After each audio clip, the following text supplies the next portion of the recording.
A paz do Senhor, irmãos, que bom nós estarmos juntos mais uma vez. Eu sou o pastor Emerson e é bom ter você conosco no nosso canal. E nós estamos falando da Escola Bíblica Dominical e nós estamos nos encaminhando para o final desse quarto trimestre de 2020, que nós estamos estudando o livro de Jó, certo? A fragilidade humana e a soberania de Deus. Nós temos estudado, nessas últimas lições, a respeito dos conflitos de Jó e também, irmãos, a respeito das teologias de seus amigos, Zofar, Bildade e Elifaz, ok? E hoje nós vamos encerrar esses discursos com a teologia de Eliú, que é a nossa lição de número 11. E a teologia de Eliú, a lição de número 11, diz assim: o sofrimento é uma correção divina? Tá? Então fica aí uma pergunta para nós, ok? Vamos lá para o nosso texto áureo, que ele vai dizer assim: ao aflito livra da sua aflição, e na opressão se revela aos seus ouvidos. Jó capítulo 36, versículo de número 15. A verdade prática vai nos ensinar assim: o sofrimento não deve ser visto apenas com o aspecto punitivo, mas principalmente educativo. Então veja bem, tanto o texto áureo quanto a verdade prática vão nos levar a pensar na questão do sofrimento. Será que o sofrimento é exatamente uma punição de Deus pelos nossos pecados? Nós, biblicamente, vamos compreender que não, que o sofrimento ele faz parte da vida humana, bem como também ele faz parte da pedagogia de Deus, e isso nós vamos ver no nosso último tópico, ok? Outra coisa que nós precisamos compreender é a visão teológica dos 4 amigos de Jó. Se você acompanhou as nossas lições, se não acompanhou, nós temos aqui em cima uma playlist com todas as lições desse trimestre, certo? Também nós temos os trimestres anteriores no nosso canal. Você pode ir lá assistir e aprender cada vez mais. Você vai aprender o seguinte, que a teologia de Elifaz é uma teologia empírica, ou seja, que é uma teologia experimental. O que eu acho, o que eu imagino, tá? A teologia de Bildade é uma teologia da meritocracia. Eu recebo de Deus somente aquilo que eu mereço. Se eu faço coisas boas, eu mereço receber coisas boas. Se eu faço coisas más, eu mereço receber coisas más. E a teologia de Zofar vai falar da teologia da moralidade salvífica. O que isso quer dizer? Que nós somos salvos pelos nossos atos de moralidade. Então veja bem que esses 3 princípios fazem parte de uma teologia chamada teologia retributiva, que nós recebemos aquilo que merecemos, é um processo, toma lá da cá, ok? E a teologia, e você vai ver assim, que o Senhor vai repreender esses 3 amigos de Jó, os 3 vão precisar pedir perdão para Jó, para poderem ser curados e ser restaurados também, mas Eliú não vai, e nós vamos falar disso no decorrer da lição, tá bom? Na introdução da nossa lição, nós vamos fazer alguns apontamentos a respeito dos discursos de Eliú, que vão ali do capítulo 32 a 37, ou seja, 32, 33, 34, 35, 37. É o maior dos discursos dos amigos de Jó. E se você for ver comparativamente, o discurso de Eliú é maior do que a maioria das cartas do Novo Testamento. E também é maior que muitos livros do Antigo Testamento. Então você vai ver ali o nosso amigo Eliú gastando muita lábia, muita saliva para falar a respeito da sua teologia, colocar a sua visão sobre a enfermidade de Jó, tá? A teologia de Eliú, ele não é assim combatida por Deus.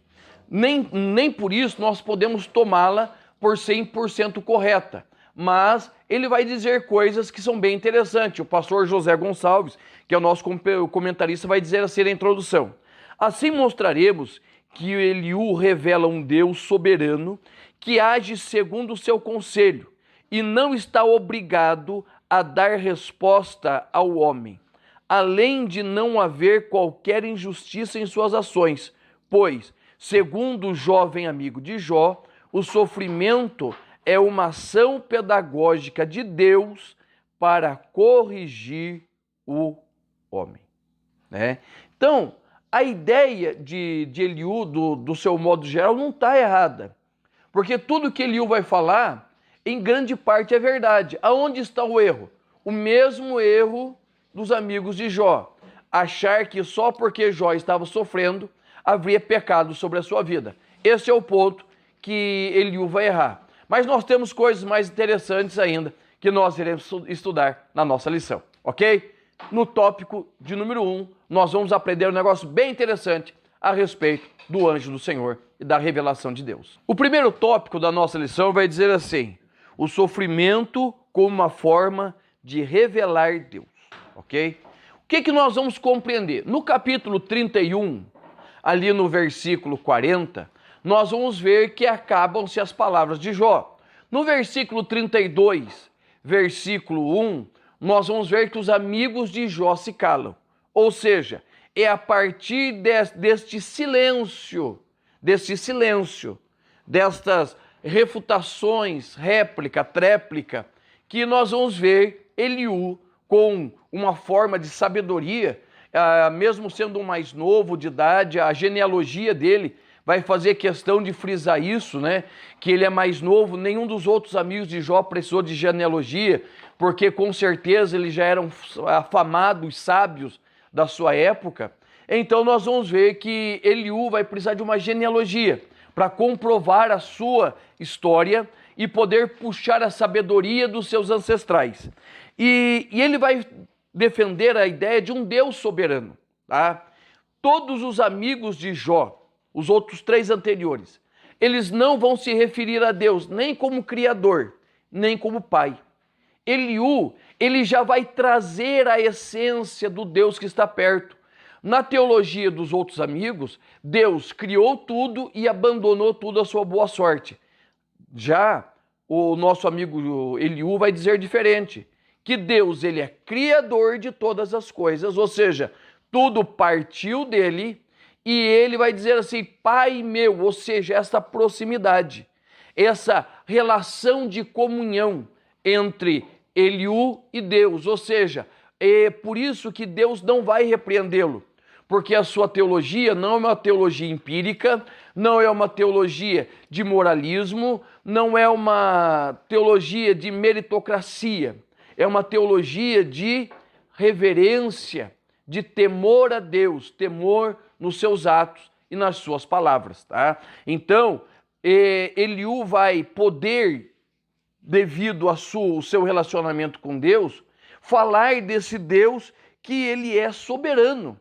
Não soberano só na questão de ser o Senhor de todas as coisas, mas a questão de poder tomar as suas decisões, como é a sua vontade ou seus desígnios para a nossa vida. No subtópico de número 2, vai dizer assim, o orgulho do homem priva-o de ouvir Deus. Ou seja, o que Eliú está falando para Jó? Que muitas vezes as reclamações e aquela autojustiça de Jó podia ser interpretada como orgulho. Era isto que Eliú e os outros 3 amigos de Jó estavam vendo. Nós conhecemos a história, Eliú, Zofar, Bildade, Elifaz não conhecem o que está por trás da história. Eles não conhecem que Jó ele é inteiramente justo e ele está sofrendo para que Deus possa, na sua grande sabedoria, nos deixar um exemplo de um homem que mesmo na sua santidade, mesmo na sua vida com Deus, ainda passa por dificuldades, e também para demonstrar para o nosso inimigo que é possível viver em santidade, mesmo em meio aos ataques. Então Eliú vai levantar esta bandeira, que muitas vezes Jó está passando pelas suas dificuldades, porque ele não para ouvir Deus. E é isto que Eliú vai clamar no subtópico de número 3. E a ideia da comunicação de Deus com o homem, aí no subtópico 3, vai falar do mistério da redenção. E Eliú vai usar a seguinte palavra: se com ele, pois, houver um mensageiro, em algumas traduções anjo, um intérprete, intercessor, um entre milhares, para declarar ao homem a sua retidão. O Eliú, ele está fazendo aqui a referência, tá? A palavra malar. Malar é a palavra para anjo em hebraico, tá? E o sentido que ele está falando desse anjo intercessor, desse mensageiro intérprete, seria Malar Adonai, certo? Que é exatamente o que nós vamos encontrar sobre o anjo do Senhor. E quem é essa figura do anjo do Senhor? Nós ouvimos muito falar sobre teofania, ou seja, as manifestações de Deus, né, no Antigo Testamento em forma corpórea. Essa palavra teofania, né, nós falamos teofania, mas na verdade, né, se você for usar a palavra hebraica correta, a forma correta seria teos fanera, ou seja, teos, né, de Deus, não teos, certo? Teos é o portuguesado, teos de Deus e fanera, que vem de epifania, aquilo que vem de cima, fanera, manifestação, ou seja, a manifestação do Deus que vem de cima, ok? Então, se nós formos acompanhar teólogos como Stanley Orton, certo? Como Grunding, nós vamos entender que ele está falando aqui não de uma teofania, mas de uma cristofania, que seria a manifestação de Cristo, a terceira pessoa da Trindade, que se manifesta nesse momento, né? Então, o que Eliú está falando? A mesma coisa que Jó já pediu, certo? Que houvesse a manifestação de um intercessor, aquele que se colocasse entre ele e Deus. É isto que Eliú está falando, da questão desta manifestação. E nós vamos ver essa teofania, essa cristofania, muito presente na Bíblia. Ela vai se manifestar a Abraão, vai se manifestar a Manoá, e a Josué, e a diversos outros personagens bíblicos, fazendo exatamente essa intermediação entre Deus e o homem nos momentos de crise. E por que nós falamos que é uma manifestação de Deus? Porque ele recebe adoração, ele é honrado como Senhor e fala em o nome do Senhor, coisa que anjo nenhum pode falar. Então a ideia aqui é que Deus se manifesta e Deus fala em sonho e visão e também se manifesta claramente aos homens. No tópico 2, pastor José Gonçalves vai falar sobre o sofrimento como meio de revelar a justiça e soberania de Deus. Como nós já vimos, Deus ele fala e ele faz questão de demonstrar isso. Deus falando aos homens. E sobre o que Eliú vai falar? Ele vai falar sobre a soberania de Deus e sobre a justiça de Deus. Por 2 pontos que ele está corretíssimo. Por quê? Porque Deus é extremamente justo, certo? Em Deus não existe variação, em Deus não existe mudança de conceito, tá? O que era pecado continua sendo pecado, o que Deus aceita, ele aceita, o que ele abomina, ele abomina.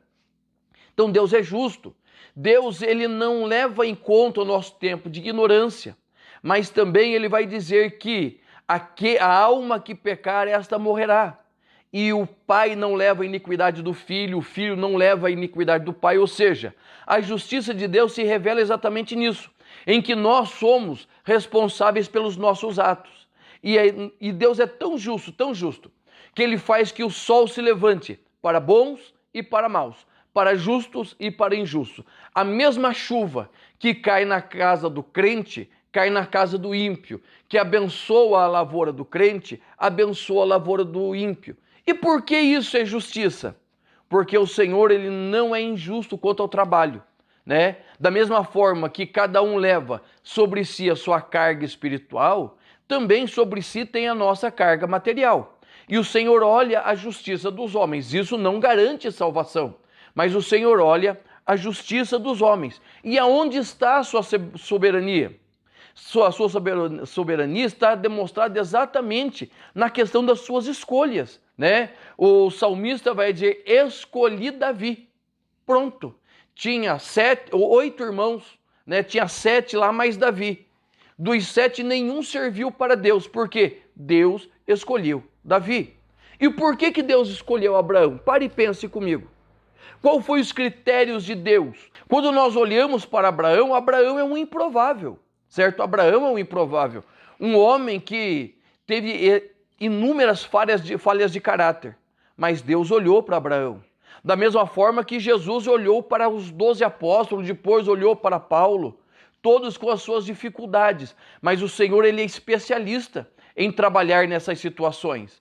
E quando nós olhamos para a justiça e para a soberania de Deus, nós olhamos e vemos que ela está intimamente ligada a um terceiro aspecto, que é o amor de Deus. Por quê? Porque a justiça, sabedoria, bondade, soberania, amor de Deus estão no mesmo nível.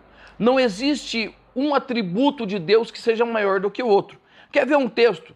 Abra lá a sua Bíblia, por favor, em 2º livro das Crônicas, capítulo de número 33, versículo 10. Vai dizer assim: E falou o Senhor a Manassés e a seu povo, porém não deram ouvidos. Continue o 11. Pelo que o Senhor trouxe sobre eles os príncipes dos exércitos do rei da Síria, os quais prenderam Manassés entre os espinhais, e o amarraram com cadeias e levaram à Babilônia.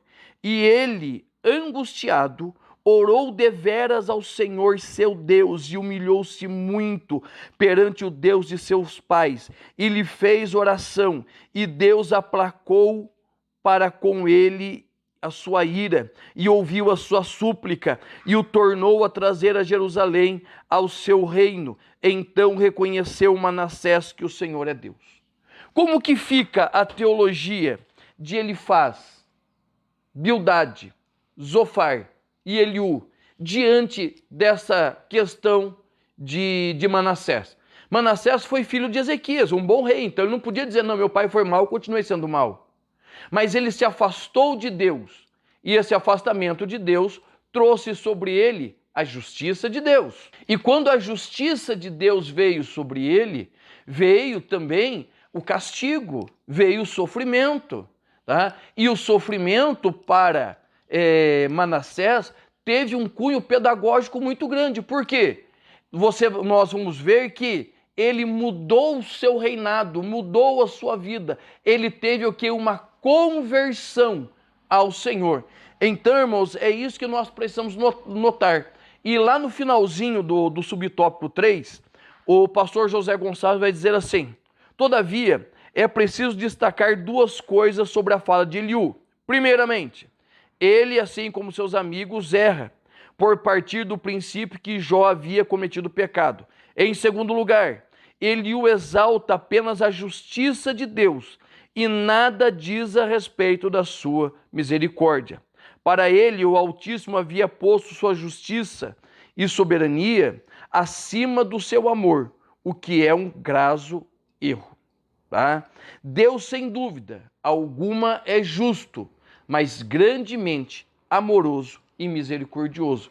E foi esse amor que atuou na vida de Manassés e pode atuar na vida de todos os homens que entregarem com sinceridade a sua vida ao Senhor, mesmo que tenham vivido e imersos em pecados. O Senhor é poderoso para restaurar. E no tópico número 3, nós vamos ler assim: o sofrimento como instrumento pedagógico de Deus. Tá? Então, o que é pedagogia? Pedagogia é a arte de ensinar, um modo bem simples de explicar. Ela se resume em métodos e formas de aplicar o ensino na vida de cada um de uma forma que compreenda. E o que é a pedagogia de Deus? É uma forma que Deus ele tem para nos ensinar como nós devemos servi-lo. Veja que quando Deus reúne o seu povo ali no Sinai, ele vai deixar bem claro todo o sistema de sacrifícios, suas ordenanças, o que pode, o que não pode, a respeito do maná, ele diz os dias que pode pegar, o quanto pode pegar. Isso faz parte da pedagogia de Deus. E o sofrimento, na visão de Eliú, que é diferente da visão de Elifaz, Zofar e Bildade, que na visão desses três, o sofrimento de Jó é para destruí-lo, na visão de Eliú, O sofrimento é para quê? Para que ele alcance a vontade de Deus, para que ele se reorganize na sua vida, nos seus pensamentos e alcance aquilo que Deus tem para ele. Então a visão de Eliú sobre a pedagogia do sofrimento é muito interessante. E se você for lá para o livro do Evangelho de Marcos, capítulo 6, a partir do versículo 45, você vai ver Jesus andando sobre as águas, mandando os discípulos, toda aquela tempestade e tudo. E lá embaixo vai estar escrito assim: por que isso aconteceu? Porque eles não compreenderam o milagre. Qual o milagre? Da multiplicação do pão, do senhorio de Jesus sobre todas as coisas. Então o que o Senhor faz? O Senhor traz o sofrimento sobre a vida deles. O Senhor traz um momento de angústia, um momento de desespero, em que eles acham que vão morrer. Para quê?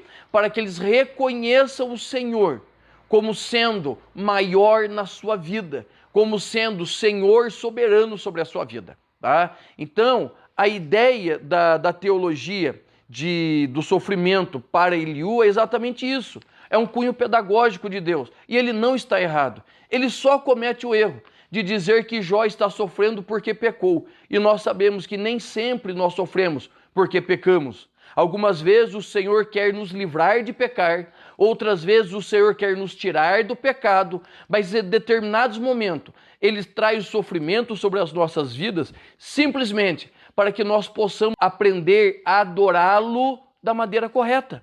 Tá? Então é esse momento que nós começamos a adorar o Senhor no meio das tribulações, no meio das angústias, que nós começamos a olhar o Senhor de outra forma, que em todos os momentos, sabe, nós temos aqui na nossa visão cristã, pentecostal, assembleiana, né, que no momento da tribulação o Senhor nos abandona. Mentira, o Senhor nunca nos abandona, Ele sempre está conosco. Tá? Então eu deixo essa palavra para você, fica firme, no teu sofrimento o Senhor está junto com você.